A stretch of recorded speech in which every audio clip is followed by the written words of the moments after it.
नमस्कार, स्वागत है साहित्यिक झरोखा चैनल पर। आज हम करेंगे चंद्रगुप्त नाटक। इसका आज चौथा वीडियो है और इस नाटक के तीसरे अंक के सभी दृश्यों के बारे में हम सार रूप में जानेंगे। तो आइए शुरू करते हैं। देखिए, तीसरे अंक की अगर बात करें तो इस अंक में चाणक्य के ज्ञान और बुद्धि से चंद्रगुप्त को शक्तिशाली बनाना और नंद का विनाश करना दर्शाया गया है। इसके साथ साथ चंद्रगुप्त को समस्त प्रजा के द्वारा राजा के रूप में स्वीकार करना, ये भी इसी अंक में है। इस अगर तृतीय अंक की बात करें तो इसमें 9 दृश्य हैं और इसके साथ साथ एक गीत भी इसमें शामिल है। तो इसको अगर विस्तार से हम जाने इन 9 दृश्यों को तो आप इस नाटक को बहुत अच्छे से समझ पाएंगे। तो देखते हैं कि पहले दृश्य में क्या है, स्थान कौन सा है। स्थान है पश्चिमी सीमा तट। उसी समय यहाँ पर एक चर का प्रवेश होता है जो चाणक्य की योजना के अनुसार बतलाता है कि नंद ने आपसे मिलकर कुचक्र रचने के कारण सुवासिनी को अभियुक्त बनाकर कारागार में डाल दिया है। जो चर यानी गुप्तचर है, जो गुप्त सूचना लेकर आता है, वो बताता है किसको, चाणक्य को बताता है कि आपकी ही योजना थी। उस योजना के अनुसार आपने, सुवासिनी ने आपका साथ दिया, तो इसी के कारण उसको कारागार में डाल दिया है। और किसने कारागार में डाला है? नंद ने। और विद्रोह के अपराध में राक्षस को भी बंदी बनाकर लाने वाले को पुरस्कार की घोषणा कर दी है। राक्षस चाणक्य के विलक्षण बुद्धि से पराभूत होता है। तो ये कौन से, इसमें तीसरे अंक के पहले दृश्य में इस घटनाक्रम को दिखाया गया है। दूसरे दृश्य की अगर बात करें तो ये कहाँ का है? रावी तट का दृश्य है और यहाँ पर उत्सव शिविर का है। पर्वतेश्वर अकेले टहलते हुए अलका द्वारा किए गए अपमान पर खींचता है और आत्महत्या करने का प्रयास करता है। उसी समय चाणक्य आकर उसे रोक लेता है। यहीं पर्वतेश्वर चंद्रगुप्त की महत्ता स्वीकार करता है।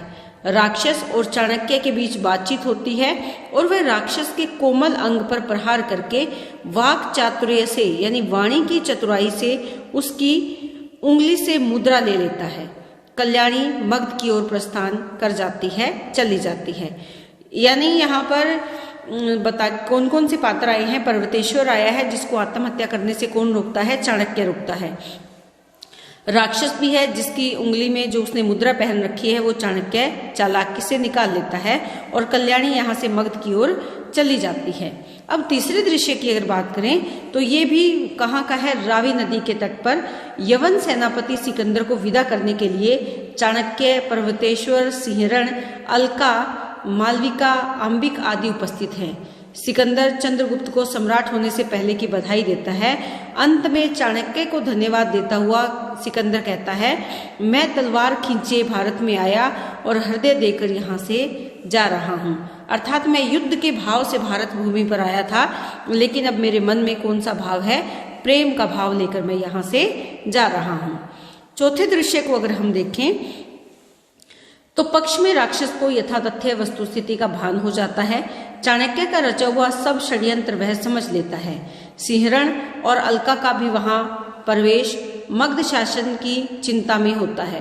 पर्वतेश्वर स्वप्रतिज्ञा अनुसार मगध जाने के लिए तैयार होता है। यानी खुद की ही प्रतिज्ञा थी उसकी, कौन सी? मगध में जाने के लिए, उसी के अनुसार वो तैयार हो जाता है। दूर की सूझ रखने वाला चाणक्य चंद्रगुप्त को मगध जाने से रोक देता है। अंत में चाणक्य सभी को आश्वस्त कर देता है। तो यहाँ पर मुख्य भूमिका में चाणक्य है जो सबको अपनी रणनीति के अनुसार चलने के लिए बाध्य कर रहा है। पांचवें दृश्य में जो स्थान है वो कौन सा स्थान है? मगध में नंद की रंगशाला है। नंद और सुवासिनी का वार्तालाप होता है। नंद का हृदय भी आशंकित हो रहा है, इसीलिए दुखी है। उसके कथन से ये सूचना मिलती है कि उसने सेनापति मौर्य को आजीवन अंधकूप का दंड दिया है, अंधे कुएं में धकेल दिया है सेनापति मौर्य को।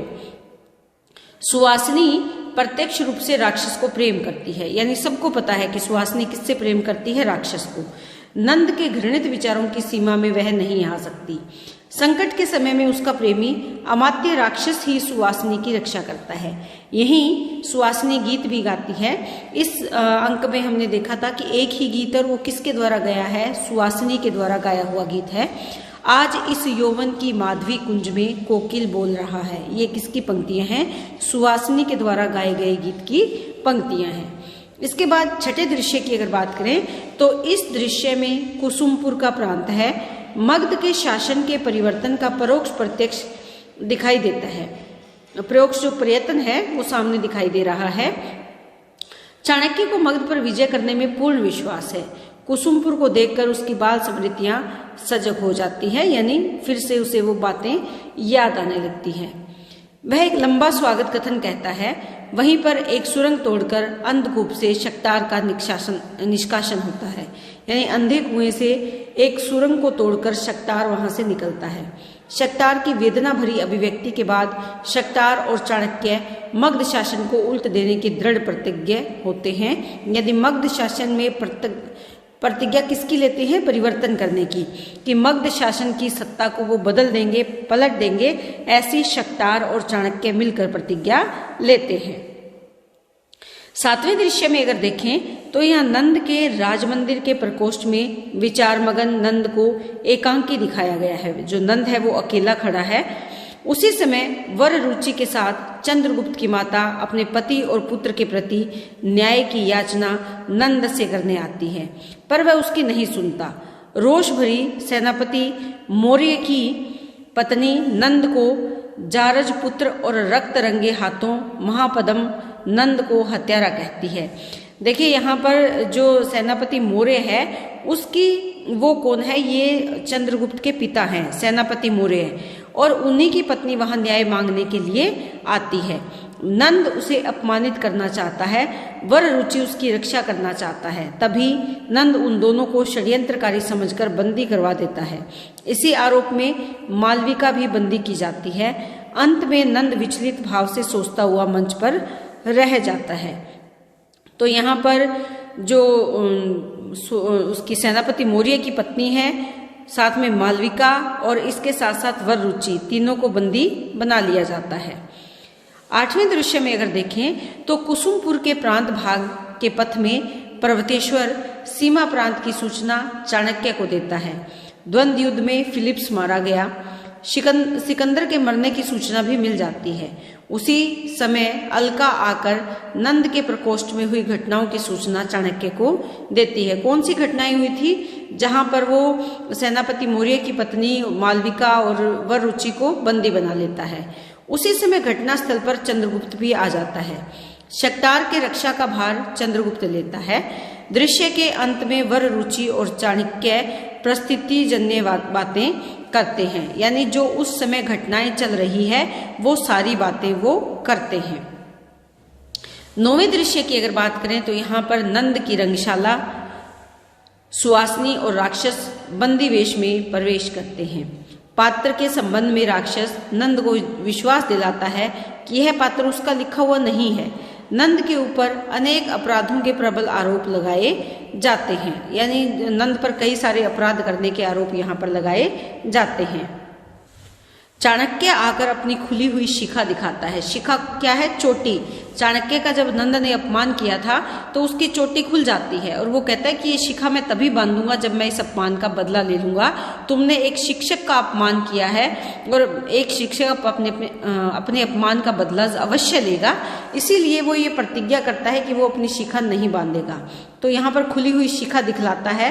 अंत में नंद अपनी बेटी कल्याणी को सामने देखकर क्षमा मांगता है, पर इतने में ही शक्तार उसका वध कर देता है। उसी समय सर्वसम्मति से चंद्रगुप्त को सिंहासन पर मूर्धाभिषिक्त किया जाता है। इस दृश्य में सम्राट की जय का घोष करते हैं। देखिए तीसरे दृश्य में चंद्रगुप्त को मगध का राजा बना दिया जाता है। नंद की हत्या हो जाती है और चंद्रगुप्त मगध का राजा बना दिया जाता है या उसका राज्याभिषेक यहाँ पर कर दिया जाता है। तो ये घटनाक्रम नाटक के किस अंक में है? तीसरे अंक में है।